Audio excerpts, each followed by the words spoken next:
Welcome to our YouTube channel. Today I am going to explain Kirchhoff's voltage law KVL.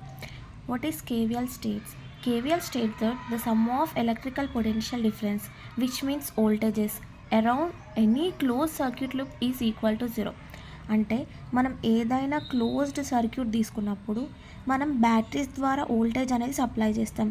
అలాగే resistors ద్వారా మనకి voltage అనేది drop అవుతుంది.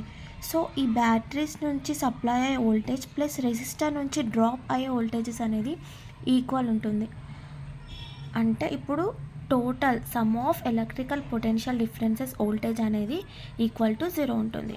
అంటే ఇప్పుడు ఈ sum of all voltages which are source voltages and dropping voltages equals to 0.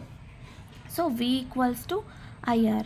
అంటే ఈ వోల్టేజెస్ అనేది బ్యాటరీస్ నుంచి సప్లై అవుతున్న వోల్టేజెస్, ఇక్కడనేమో రెసిస్టర్ నుంచి డ్రాప్ అవుతున్న వోల్టేజెస్ అనేది ఈక్వల్ ఉంటుంది. So this is KVL definition.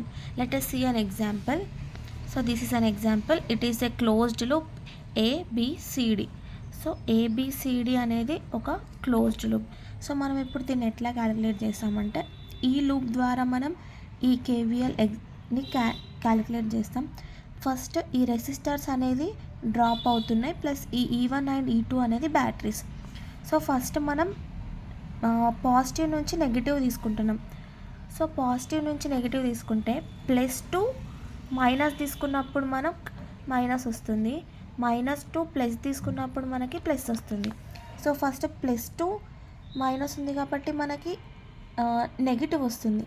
So -IR1 positive to negative అంటే minus IR2. So positive to negative అంటే -E2. నెక్స్ట్ ఇక్కడ ఏముంది -2 ప్లస్ అంటే నెగిటివ్ టు పాజిటివ్. సో మనం పాజిటివ్ తీసుకోవాలి ఇక్కడ, ప్లస్ E1. సో మనకు ఆల్రెడీ తెలుసు sum of electrical potential differences అంటే వోల్టేజెస్ ఈక్వల్స్ టు 0. సో ఇక్కడ ఈ టోటల్ ఈక్వల్స్ టు 0. సో మనం ఇప్పుడు ఏం తీసుకోవచ్చు, -IR1 plus R1 plus R2ని common తీస్తున్నా, -E2 plus E1 equals to 0. What does it mean? E1 minus E2 equals to IR1 plus R2. So ఇలా మనం example అనేది క్యాలిక్యులేట్ చేస్తాం. Thank you.